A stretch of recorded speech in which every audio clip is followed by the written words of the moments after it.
हरियाणा के उचाना विधानसभा से बीजेपी के उम्मीदवार देवेंद्र अत्री का लगातार जनसंपर्क अभियान जारी है। इसी कड़ी में अत्री शाहपुर गांव पहुंचे, जहां गांव वालों ने उनका जोरदार स्वागत किया। इस मौके पर बड़ी संख्या में लोगों ने देवेंद्र अत्री को समर्थन देने का वादा किया। बीजेपी के उम्मीदवार देवेंद्र अत्री ने कहा कि उचाना विधानसभा में विकास को सो दूर है। उन्होंने पूर्व डिप्टी सीएम दुष्यंत चौटाला पर हमला बोला। देवेंद्र अत्री ने कहा कि यहां से जीतने के बाद दुष्यंत चौटाला कभी जनता के बीच नहीं पहुंचे और जनता से किए वादों को पूरा नहीं किया। उचाना में बीजेपी उम्मीदवार देवेंद्र अत्री से खास बातचीत की। टोटल टीवी के संवाददाता प्रणय शर्मा ने। उचाना सीट से बीजेपी उम्मीदवार देवेंद्र अत्री इस वक्त हमारे साथ मौजूद हैं। आप लगातार देख रहे हैं, अलग अलग गांव में जा रहे हैं, आज शाहपुर में पहुंचे हैं। किस तरह का उत्साह देखने को मिल रहा है और कितनी उम्मीद इस बार अपनी जीत को लेकर है? देखिए, प्रत्यक्ष को प्रमाण की जरूरत नहीं होती। आप देख लीजिए, जन समर्थन हमारे साथ है।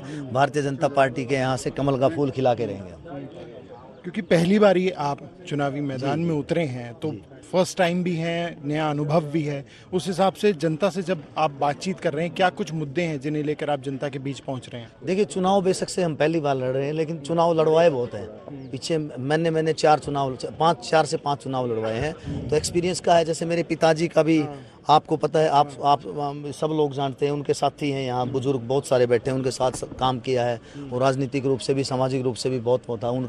उनका आशीर्वाद मुझे मिला है, बुजुर्गों का साथ मिला, युवा साथियों का, बुजुर्गों का आशीर्वाद मिल रहा है, युवा साथियों का प्यार स्नेह मिल रहा है, माताओं बहनों का आशीर्वाद मिल रहा है। तो हम लोग, मैं तो सिर्फ यही कहूँगा कि हम लोग यहाँ से भारी बहुमत से जीतेंगे और लगातार तीसरी बार नायब सैनी जी के नेतृत्व में भारतीय जनता पार्टी की पूर्ण बहुमत की सरकार बनाने जा रहे हैं। ये तो आपको आभास हो गई कि एक हॉट सीट बन चुकी है और लगातार इस सीट पर, बाकी जैसे हरियाणा की सीटें हैं, इस सीट पर भी सभी की नजरें हैं। तो जब हैवीवेट कंटेंडर आपके सामने हैं, इतने बड़े बड़े चेहरे आपके सामने हैं, उस लिहाज से देवेंद्र अपने आप को कहाँ रखते हैं, किस तरह से आकलन करते हैं? देखिए, हैवीवेट चेहरे किसने बनाए हैं? हैवीवेट चेहरे बनाने वाली जनता है, ये लोग हैं। तो हैवीवेट चेहरा भी बनाएंगे ये लोग। मुझे लगता है कि भारतीय जनता पार्टी ने मुझे आशीर्वाद देके जो यहाँ भेजा, हमें पूर्ण विश्वास है कि हम लोग यहाँ से कमल का फूल खिलाने जा रहे हैं। बीजेपी को लेकर जिस तरह से, क्योंकि 10 साल से बीजेपी है, एक एंटी इनकम्पेंसी फैक्टर भी रहता है, उसे भी आप अच्छी तरह से समझते होंगे। उस लिहाज से किस तरह से देखते हैं इस चुनाव को?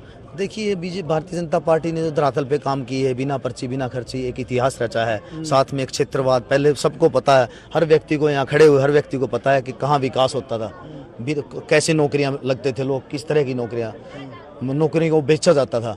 तो मुझे पूर्ण विश्वास है कि भारतीय जनता पार्टी में लोगों का विश्वास है और हम लोग यहाँ से विजय होंगे भारी मतों से। मौजूदा समय में जो यहाँ के विधायक रहे थे, डिप्टी सीएम भी थे, उनके काम को लेकर किस तरह से आप आकलन करते हैं और उसे लेकर कैसे आप जनता के बीच में जा रहे हैं? देखिए, वो लोग जिन्होंने यहाँ से पहले प्रतिनिधित्व किया, वो लोग दिल्ली और चंडीगढ़ से सरकारें चलाते रहे हैं। आपको पता है, हर व्यक्ति जानता है कि उन्होंने कैसे काम किया है। धरातल पे वो लोग नहीं आ पाए लोगों के बीच में। इन लोगों को अब की बार उचाना से लोग थक चुके हैं, ऊब चुके हैं। वो चाहते हैं कि उनका बेटा, एक आम आदमी यहाँ से आए। उसके लिए हम आश्वस्त हैं, जनता का आशीर्वाद मिल रहा है। हम लोग यहाँ से 100% यहाँ से लोगों का विश्वास मिला। माना जाए कि देवेंद्र अगर चुनाव जीतते हैं तो वो दिल्ली और चंडीगढ़ नहीं मिलेंगे, वो उचाना में ही रहेंगे? बिल्कुल आप इस बात के लेकर लोग आश्वस्त हैं, क्योंकि मेरे पिताजी 40 साल तक यहाँ इस क्षेत्र में सेवाएं की है और मैं भी यहाँ, जैसे मैं शिक्षाविद भी हूँ, यहाँ स्कूल संचालक हैं, तो गरीब बच्चों को भी जैसे हमारी जितनी बनती है हम कर पाते हैं, सब सामाजिक कार्यों में भाग लेते हैं। तो मैं यहाँ पे हूँ, हमारे ठिकाने हैं। बड़ा मुद्दा है उचाना के लिए, ये मानते हैं? बिल्कुल शिक्षा एक बड़ा मुद्दा है, शिक्षा बड़ा मुद्दा है, पानी, हमारा नहरी पानी का एक बहुत बड़ा मुद्दा है। तो इन मुद्दों को साथ लेके जाएंगे हम, सरकार के सामने समस्याएं रखेंगे लोगों की। मुझे पूरा विश्वास है कि लोग अब की बार एक आम आदमी को मौका देंगे और हम लोग यहाँ से भारी मतों से जीतेंगे। हमसे बात करने की बहुत बहुत शुक्रिया। देवेंद्र अत्री, जो कि उचाना से इस बार बीजेपी के उम्मीदवार है। कैमरा पर्सन मुकेश के साथ प्रणय शर्मा, टोटल टीवी, उचाना।